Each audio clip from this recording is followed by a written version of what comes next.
Esta misma emisora se transmite en la costa este de los Estados Unidos de América por el canal 513 de Time Warner en los estados de Nueva York y New Jersey, y por el canal de AT&T para los estados de Massachusetts y de Maine, y las ciudades de Nueva York, New Jersey y Boston.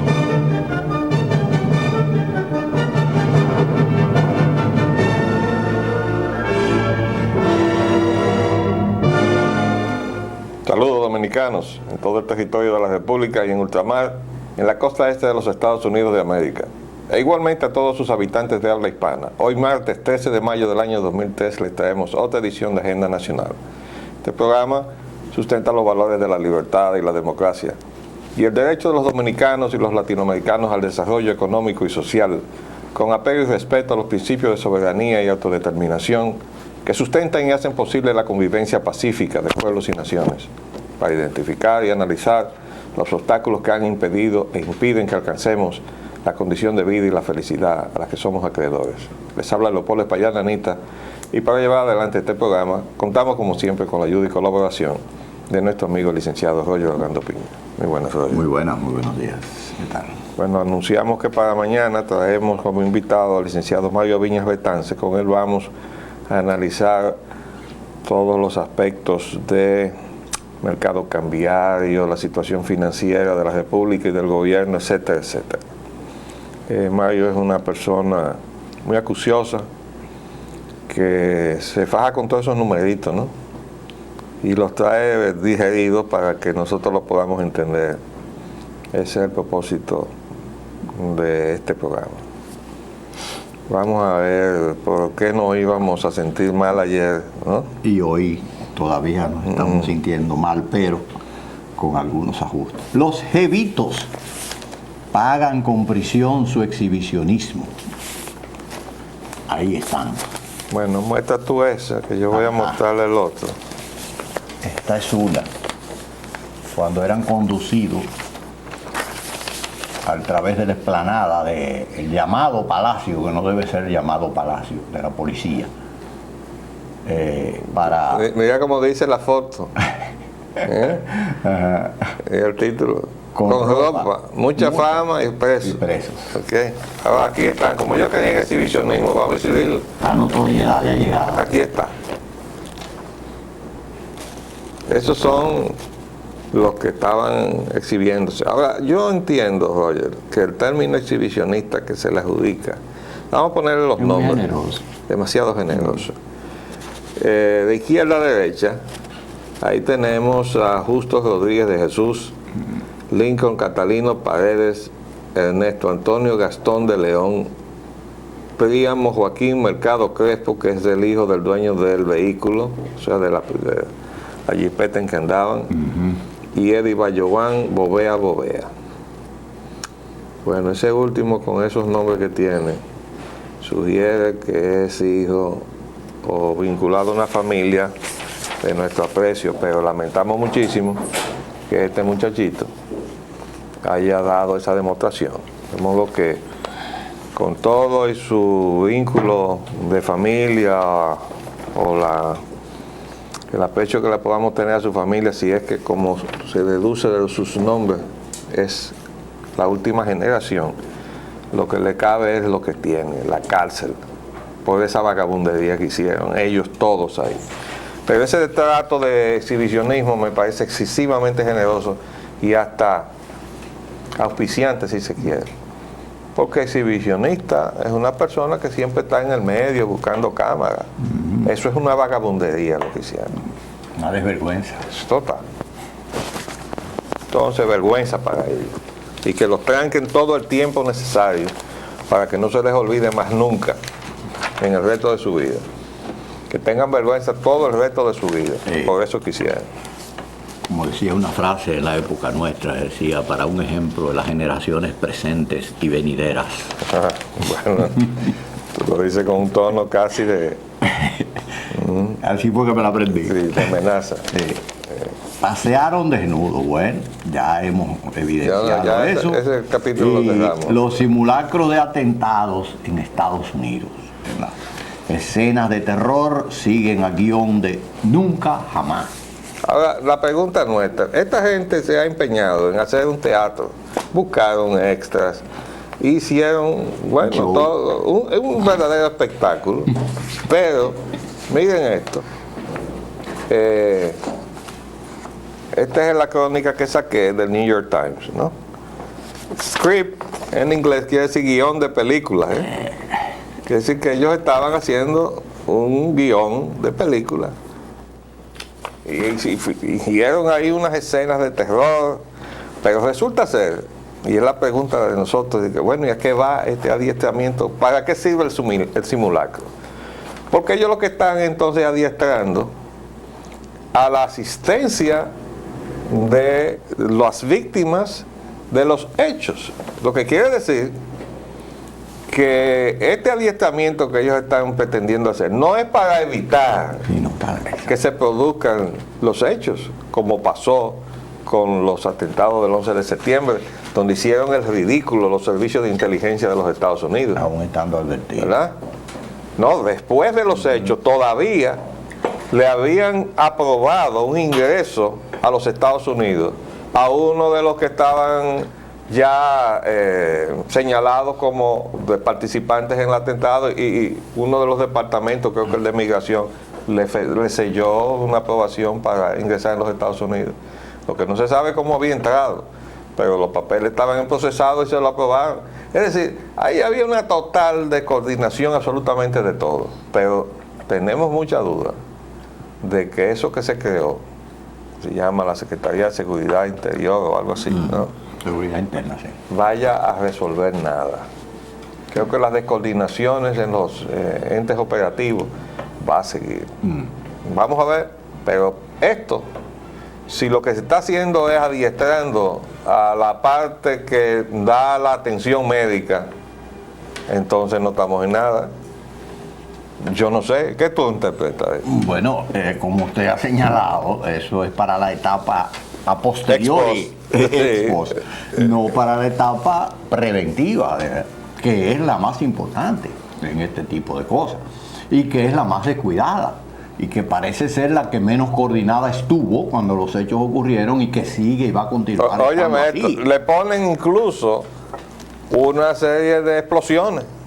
O sea que no van a detener los hechos se van a producir. Sí, sí. Y entonces ellos van a reaccionar. Y van a asistir a los Van a asistir a las víctimas. Ajá. Pero eso es inconmensurable, eso no se puede determinar, no se puede medir, porque el mismo hecho de las Torres Gemelas, hemos comentado el arquitecto y yo, que no estaba previsto que se produjera de esa manera tan catastrófica. La medida era para algo de menor dimensión. Claro, se estalla un avión en contra de unos edificios. Perdóname, eso no es lo que yo he dicho. No, tú no lo has dicho, hemos comentado. Yo sostengo. Tú dijiste que eso fue planificado por un ingeniero estructural que sabía exactamente la carga de combustible necesaria para derretir la estructura portante de esos edificios. Sí, pero inclusive hasta la hora que se produjo, no era la hora que podía producir la mayor catástrofe en términos de vidas humanas, de pérdida de vidas humanas. Es decir, si hubiese habido una intención, inclusive no hubiesen estallado los aviones tan altos, si no lo hubieran hecho más bajo. Y así el efecto hubiese sido más asegurado de que iba a ser de la manera que es. Ahora, de todas maneras, se produjo lo que se produjo. Entonces, usted no puede decir que aunque haya una explosión o que haya un atentado en un lugar determinado, van a ocurrir X número o determinada asistencia tiene que volcarse sobre ese lugar. Bueno, eso yo creo que Roger, eso está como... Mira, lo que hicieron los bomberos y los policías de Nueva York no puede ser superado. No, fue una... Esa gente hicieron no estaba lo imposible. Esa gente, bueno, por eso hay tantos muertos entre precisamente los miembros de ambos cuerpos. De modo que esa no es la parte que había que estar exactamente ni buscando cómo. Si era un simulacro, era para ver qué tan alerta están los servicios de inteligencia de Estados Unidos, que haga el gobierno, una unidad secreta del gobierno, por la simulación de que es un atentado, ¿verdad? Para ver si sus propios servicios de inteligencia lo detectan porque los otros no lo detectaron. Como ellos fueron los que fallaron, a esa gente que hay que someter a prueba, no al pueblo, ¿cómo usted va a asustar a la gente y le va a decir, hay que estar en expectativa porque pueden suceder hechos catastróficos y simultáneos en todo el territorio de los Estados Unidos? Bueno, y ahora preguntamos, después de ver el primer día de ensayo, y eso era el ensayo, ir a darle asistencia, tirar una, qué sé yo, lo que tiraron, unas explosiones para que simular que se habían producido unos hechos. Entonces eso quiere decir que van a producirse los hechos. Y entonces están adiestrando los servicios de asistencia. No necesitan eso. Esa gente se portó de una manera increíble. Y arriesgaron su vida y la perdieron muchos de ellos. Entonces no es por ahí la cosa. La cosa no es por ahí. Yo no sé. Creo que ahí están faltando cerebro, que le llaman a esa sustancia. Sí, eso es un poco escaso a veces. Bueno. La esperanza al zafacón. Estos son los temas de hoy en nuestro país. La Secretaría de Estado de Trabajo investigará el hallazgo de numerosos documentos en los zafacones de esa entidad que se relacionaban con solicitudes de trabajo. Sí, ustedes saben que en estos días España dio la oportunidad de trabajar allá a 400 y tantos dominicanos. Y fueron miles de dominicanos. Dice que alrededor de 20,000 personas depositaron las solicitudes para optar a 485 plazas. ¿Qué pasó? Que de repente alguien encontró fundas repletas de las documentaciones que habían depositado los interesados. Así que el procesamiento que le dieron en la Secretaría de Trabajo fue recibirlos, meterlos en una funda y de ahí directo para el zafacón. Con toda la presunción de que los 485 ya estaban seleccionados cuando llegaron los miles. Entonces, eso es realmente una crueldad increíble. Usted sabe lo que es, porque me explicaba mi señora precisamente, porque el otro día tuvo que ir a buscar un acta de nacimiento certificado. Todo lo que significó para ella obtenerla, ¿verdad?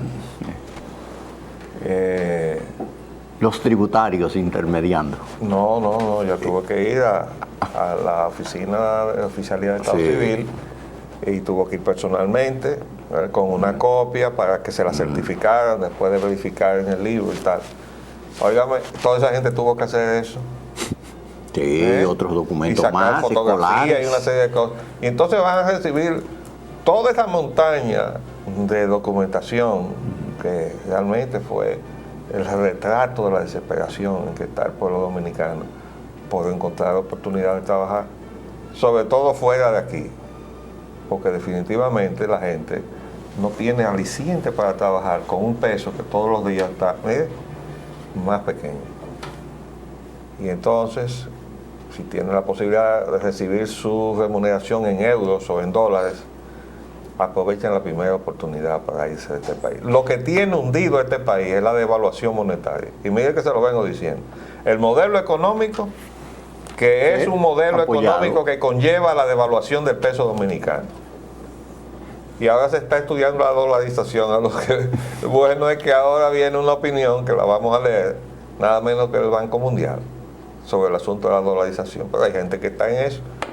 Que desaparezca el peso dominicano. ¿Verdad? Entonces eso es lo que hace que los dominicanos no quieran trabajar aquí si no fuera de aquí, porque es que el peso no compra nada, cada vez compra menos, y entonces eso no es aliciente para nadie.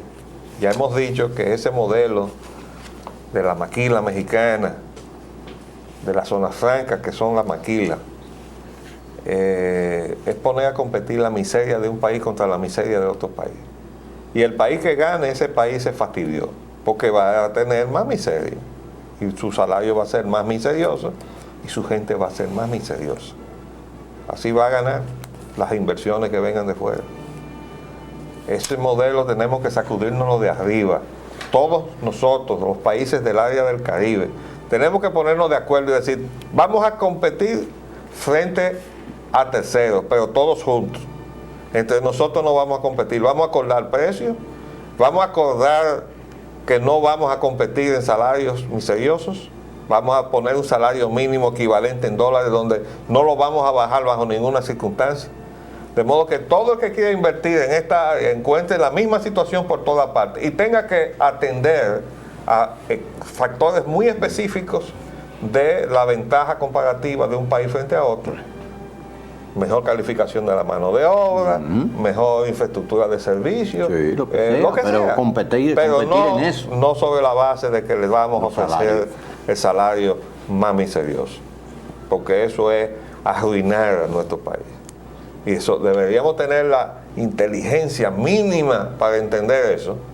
Y entonces cada vez que nos reuniéramos con Centroamérica, en lugar de estar discutiendo y perdiendo el tiempo para un intercambio comercial donde producimos lo mismo y no hay manera que podamos intercambiar sin que una nación perjudique a la otra, porque desde el momento que una nación le baje los aranceles al otro y entre el producto de ese país a su, va a quebrar entonces su industria. Ajá, ¿y cuál es la ventaja de ese país?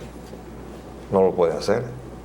Entonces, ¿qué es lo que tenemos que hacer? Producimos guineo, entonces no compitamos entre nosotros, vamos a hacer un frente, cartel de guineo. Entonces las naciones poderosas del mundo que quieran guineo van a tener que comprar en las mismas condiciones, pero no ponernos a competir a nosotros, ni tampoco caer en la situación de principios del siglo pasado, cuando las compañías bananeras eran las dueñas de nuestra tierra y prácticamente las dueñas de nuestros países. Por eso le llamaban a los países centroamericanos las Banana Republics, las repúblicas bananeras. ¿Por qué? Porque no tenían autonomía, ni siquiera autodeterminación ni soberanía. Eran las compañías bananeras las que mandaban. Así es. Entonces, señores, despertemos. Les quiero repetir lo que hablábamos el otro día. El subdesarrollo es un estado mental, ¿eh? Es aquí en la cabeza que está el subdesarrollo. Nosotros tenemos que desarraigarlo de ahí. ¿Cómo? Bueno, vamos a usar lo que Dios nos puso ahí, que es la inteligencia. En la cabeza está la inteligencia, mucha o poca que tenemos. Vamos a usarla para salir de esta trampa. Es una trampa maldita, la de la globalización esta y la economía neoliberal. Hay que salir de ella. Y a veces es una imposición también, arquitecto. Avanzando desde la impunidad. Bueno, yo diría que es una imposición. Sí, más que también, nada, ¿no? Sí, pero a veces nosotros pues estamos muy dispuestos. La recibimos alegremente. Exactamente. Sí, estamos ya condicionados y abiertos con alegría. Yo creo ver cuando la Revolución Francesa, ¿no?, que llevaban a los condenados a la guillotina en unos carromatos. Bueno, pues aquí cuando llevan a las industrias a la guillotina, van alegres y saltando, porque todos ellos apoyaron eso. Nosotros advirtiéndole, eso es la liquidación de la empresa nacional. Y salían los representantes diciendo, estamos de acuerdo, eso es un modelo fantástico. O se nos va a olvidar eso también. Avanzando amenazando desde la impunidad. Leonel dice que expedientes desatarían los demonios. Se refiere el doctor Leonel Fernández, expresidente de la República, a un paquete de expedientes que tiene el de Preco por ahí. Dice la Procuraduría. El expresidente Leonel Fernández advirtió anoche que la Procuraduría General de la República desataría los demonios si encamina expedientes en su contra y exfuncionarios del PLD bajo la acusación de alegados actos de corrupción. Bueno, yo creo que en el lenguaje jurídico siempre hay que presumir la inocencia. Sí, ahora los dominicanos sabemos todo, que son culpables. Dejémoslo de bobería. Lo que pasa es que andan sueltos en la calle, por obra y gracia de un propósito que no conocemos todavía en toda su dimensión del presidente Hipólito Mejía, que es quien lo tiene suelto. No lo digo yo, lo ha dicho el ex canciller Hugo Tolentino, lo han dicho varios funcionarios del gobierno que dicen, usted está suelto porque el presidente Mejía ha querido que usted esté suelto. Ahora, voy a preguntarle, ¿por qué usted tiene suelto a esa gente, presidente? Desde el principio, cuando se aposentó en la silla de alfileres, dijo, a los expresidentes hay que tenerle consideración. No me hablen de meter preso a Leonel ni a ningún expresidente. Bueno, Ya. entonces cuando un año y medio después viene y le dice de todo, porque entonces esa vez el presidente se olvidó que era presidente de la República y dijo por esa boca de todo en contra de Leonel. Entonces le decíamos aquí, bueno, presidente, ya muy tarde, es mejor que todo lo que usted tenga esté muy bien cimentado, muy bien fundamentado, porque como quiera van a decir que es persecución política. Ahora, nosotros los países que estamos en la situación que está República Dominicana, tenemos que acabar con la impunidad para poder detener la corrupción, porque si no, de gobierno a gobierno esto va a ser incesante, no se va a terminar nunca la corrupción. Se va un gobierno, viene otro. Y cada quien se va a resguardar en la condición política. Me van a hacer un expediente, eso es persecución política. No, pero los robos que usted ha hecho desde la administración pública son delitos vulgares, penados por el Código Penal. Entonces usted tiene que responder como lo que son, ¿verdad? Desde luego, y sobre todo hay una expresión del expresidente Lili que evidencia mucho la cuestión de la corrupción en el ejercicio del poder. Él decía, compadre, ¿cómo hace la gallina? Sepa guardar la pluma. Esconde la pluma. Y hay gente que no sabe guardar las plumas, ¿no? Otros que sí la guardan de una manera... Oigan las amenazas de este señor, que hay que ser muy caradura para hacer estas cosas. Advirtió a sí mismo que en el país se podían desatar estallidos sociales y el gobierno y el PRD continúan matando la esperanza de la ciudadanía. Bueno.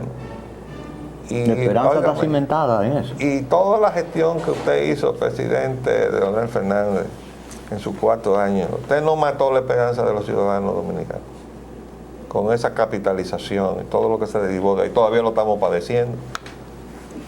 Lo mismo que vi en estos días, una crítica de él a la reelección.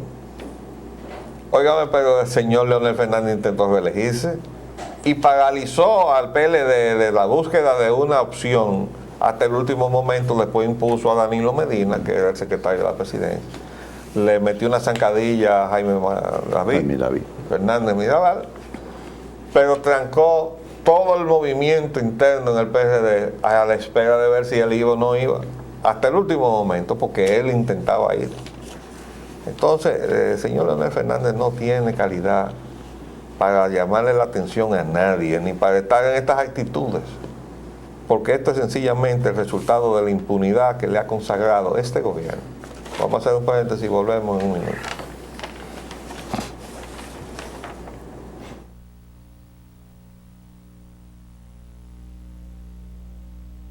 Vamos a ver entonces nuestros temas. El sainete político dominicano. Guido Gómez Mazara dice que Mejía se inhabilita si no se postula ahora.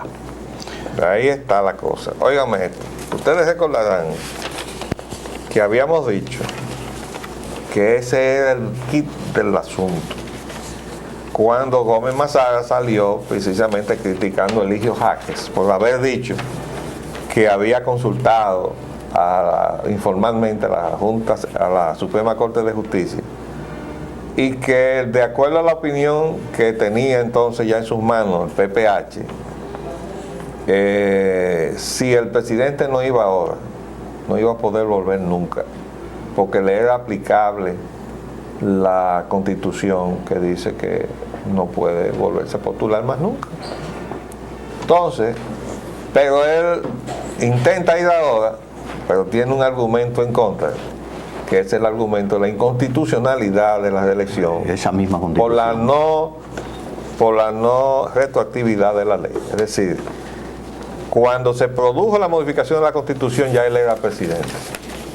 Y por tanto, esa modificación que permite la reelección tenía que beneficiar a que le siga a él, que sea elegido con esa nueva Constitución y haya juramentado esa nueva Constitución.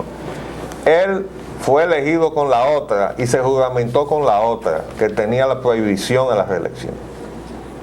De modo que el señor Hipólito Mejía Domínguez no puede optar para una reelección sin violar la Constitución de la República. Lo que pasa es que habíamos dicho que en el PRD se iba a producir una división, los PRDistas sin principio y los PRDistas con principio.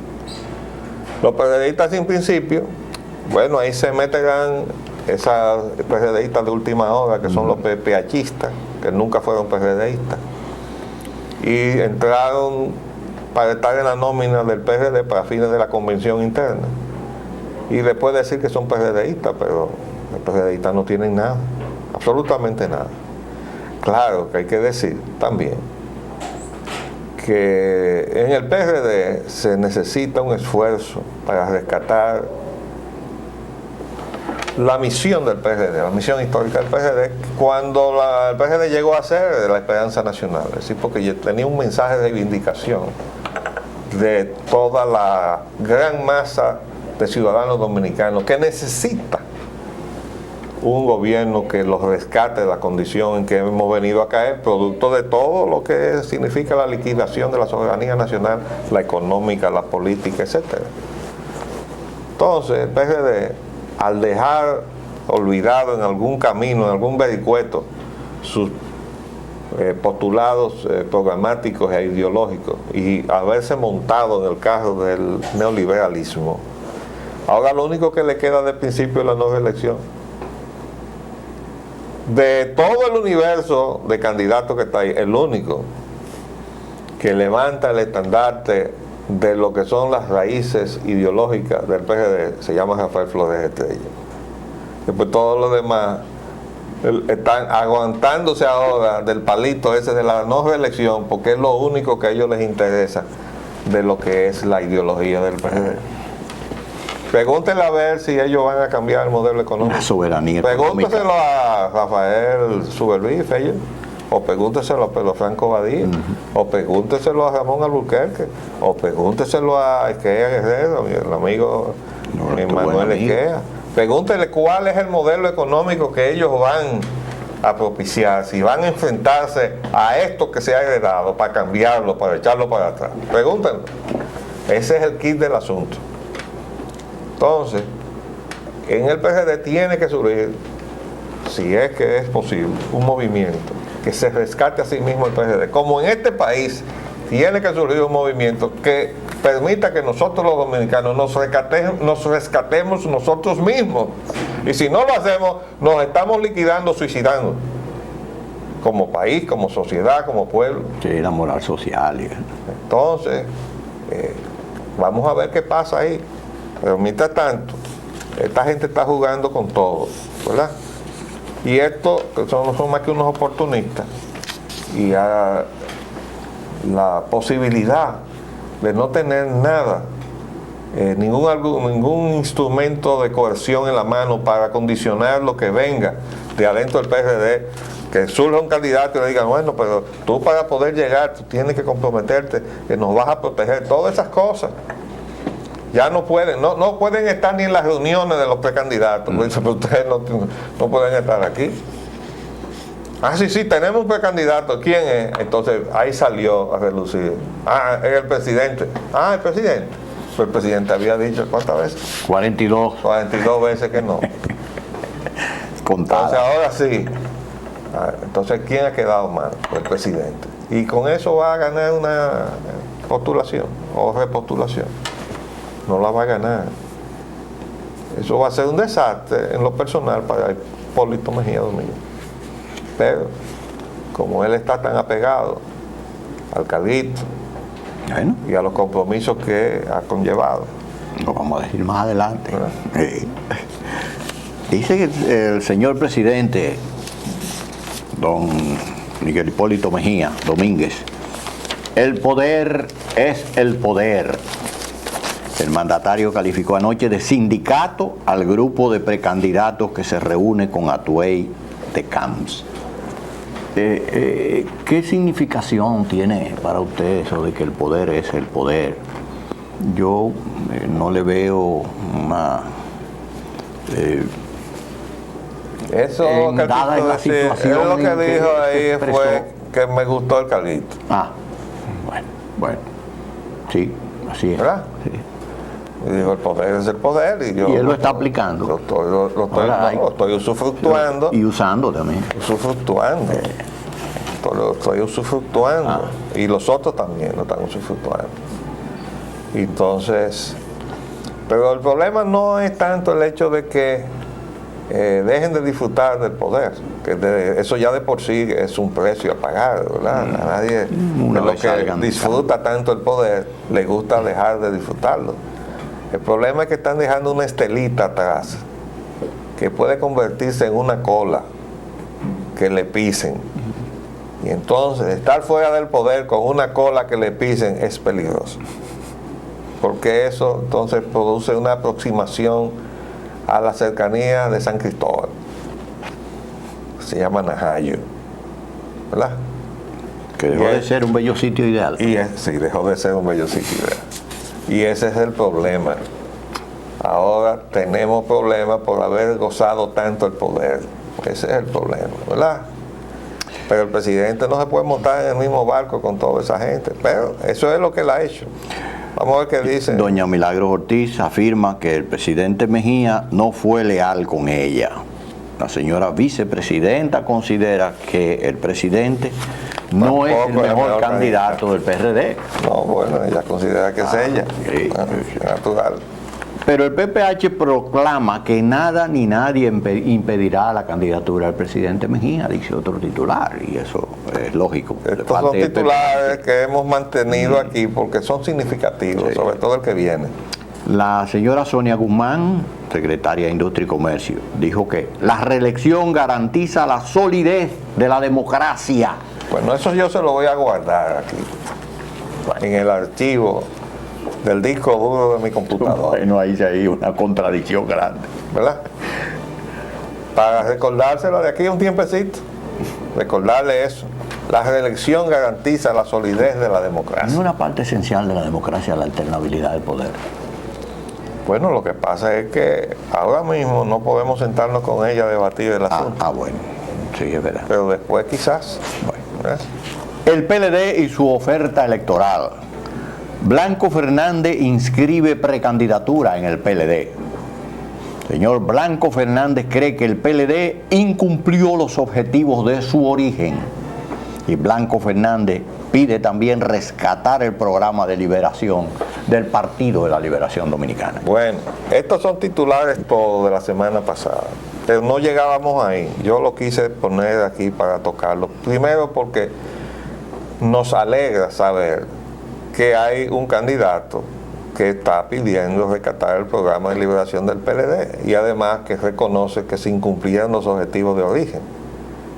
Ahora, ¿por qué el amigo Blanco Fernández pegó hasta ahora? Porque cuando Leonel Fernández no era el presidente, él no decía nada de esto.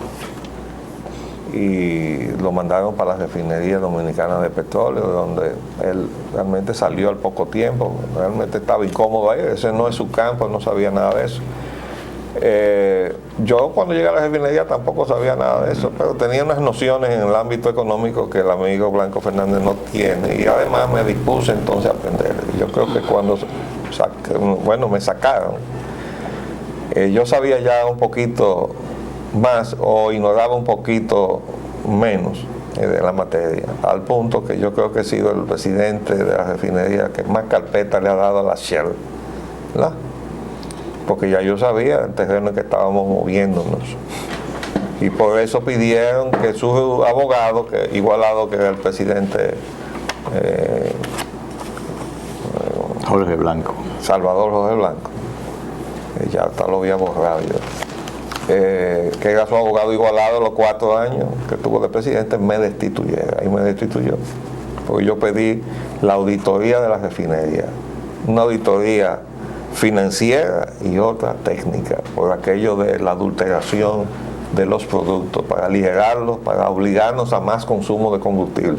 Todo eso lo escribió un técnico holandés, jefe del departamento de tecnología de la refinería, el gerente de entonces, que era otro holandés, y el ingeniero William Jerez, dominicano, que trabajaba ahí, cuando se fue, se llevó una copia de ese memorándum interno y lo publicó en una revista. ese memorándum determinó mi salida de la refinería, porque fue el que me dio la base para yo pedir esa auditoría. Y esa fue la respuesta.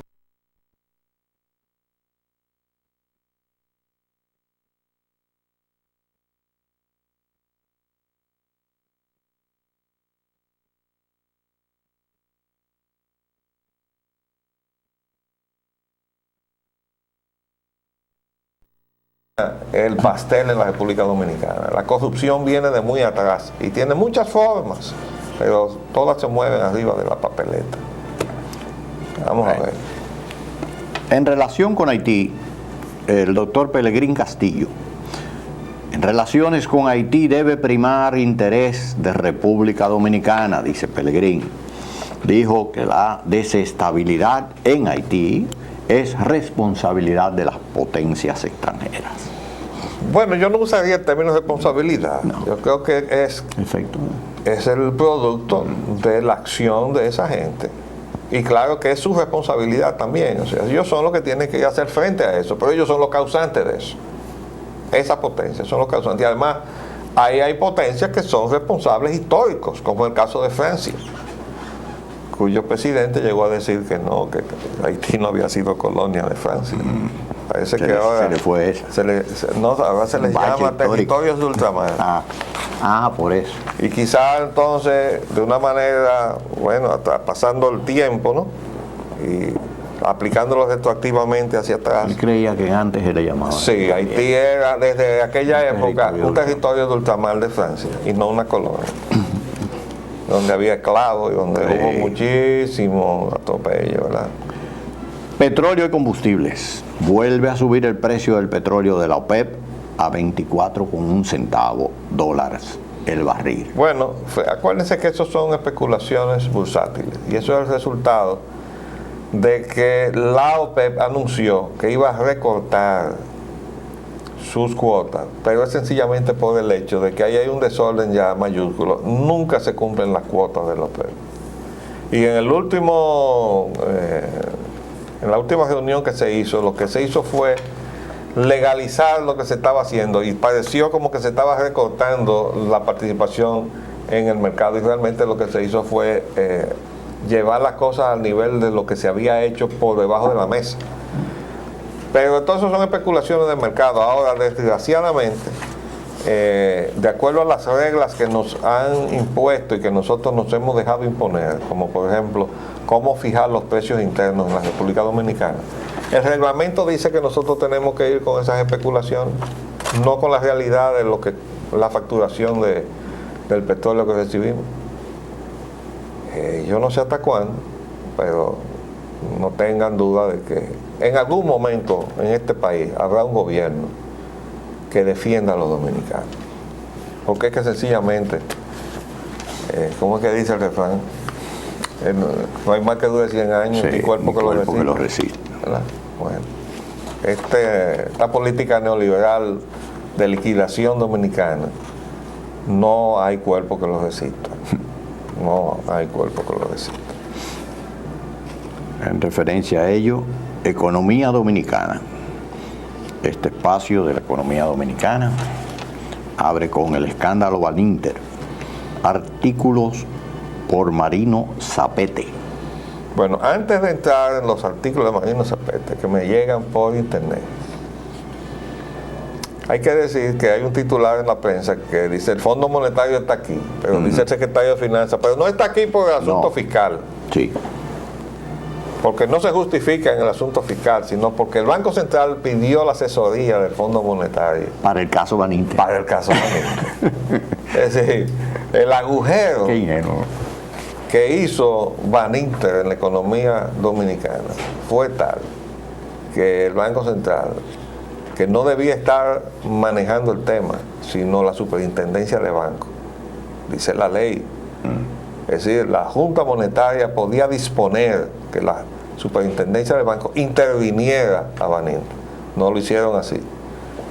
Directamente desde la Junta designaron una comisión interventora, es decir, usurparon las funciones de la superintendencia de banco, donde hay una persona ahora muy capaz, que la perdimos en el sector eléctrico y la ganó la parte de banco, pero que parece que en una cosa como esta no se desea que actúe una persona con su capacidad para manejar estos numeritos, ¿verdad? Los artículos de Marino Zapete, que son varios, son 6, él ha estado señalando de una manera reiterativa la responsabilidad del gobierno en el manejo de este asunto. Y ciertamente el presidente de la República, y se lo señalamos desde el principio, fue imprudente en involucrarse en un tema que primero no es su función. Él no es superintendente de banco. Desde el momento en que el presidente de la República diga: yo he estado mediando en un asunto bancario donde hay intereses en conflicto, lo primero que hace es que crea intranquilidad. Entonces, donde hay intranquilidad, pues está lo opuesto de las condiciones necesarias para que la economía se desenvuelva. Una economía no se puede desenvolver donde hay intranquilidad, donde hay inseguridad, donde usted no sabe a qué tenerse, donde los funcionarios públicos, que tienen que ser árbitros y por tanto estar en una posición equidistante de los conflictos, resulta que están involucrados y además están más cerca de una parte que de otra, que fue el caso del Banco del Progreso y el parentesco de su gerencia, de su dirección con la familia del presidente por su hija, por el matrimonio de su hija con uno de los familiares del gerente o presidente del banco. Y el presidente debió mantenerse siempre a mucha distancia de eso, primero porque era conveniente para él y su familia, pero además porque lo exigía así su responsabilidad como presidente. O póngalo en el orden inverso: primero porque así debía ser, y después porque también le convenía a la tranquilidad de su familia. Y el otro día le decíamos a su hija Carolina que debía haber renunciado ya, para facilitarle las cosas a su papá, en el sentido de que no tenga eso ahí que le pueden decir: usted puso a su hija ahí. Ella sabe, como salió el suegro de ella, que lo designaron también en la Junta Monetaria, y lo hizo bien. Se fue a tiempo para cumplir con lo que dice la ley. Pero Carolina está ahí y todavía está violándose una disposición de la ley por su vínculo con uno de los ejecutivos bancarios. Entonces, eso es una situación delicada, repetimos, donde el presidente se ha manejado mal. Pero ahora el presidente hace poco dijo que el gobierno le había metido dinero a Baninter. ¿Ustedes recuerdan eso? Nosotros le preguntamos: presidente, ahora usted va a tener que aclarar cómo fue que el gobierno le metió dinero al Baninter, de dónde fue que se sacó ese dinero, que tenía que estar en alguna parte, asignado a algo, para quitarlo de ahí y usarlo en ir a apuntalar a Baninter, para que no llegara, como dijo él en ese momento, a la situación que finalmente llegó. Pero es que eso no es función del gobierno tampoco. El banco, y yo no sé si fue que el presidente, porque finalmente no escuchamos ninguna explicación, el Banco Central sí finalmente se puso en evidencia que le había dado adelantos y redescuentos, que primero se habló de cuánto, de 5.000 millones. Sí, y después ya. Pero después se estableció que eran por lo menos 10 mil millones en adelantos y redescuentos. Cuando comenzó el proceso de liquidación, ya en el primer día habían sacado 18.000 millones para los ahorrantes que habían ido a reclamar. Si usted sumaba los 18.000 con los 10.000 que le habían dado en adelante y de descuento, ya ahí había metido que era una emisión monetaria, porque el Banco Central estaba sacando dinero de la bóveda, que quiere decir emitiendo moneda, para meterla en auxilio de ese banco.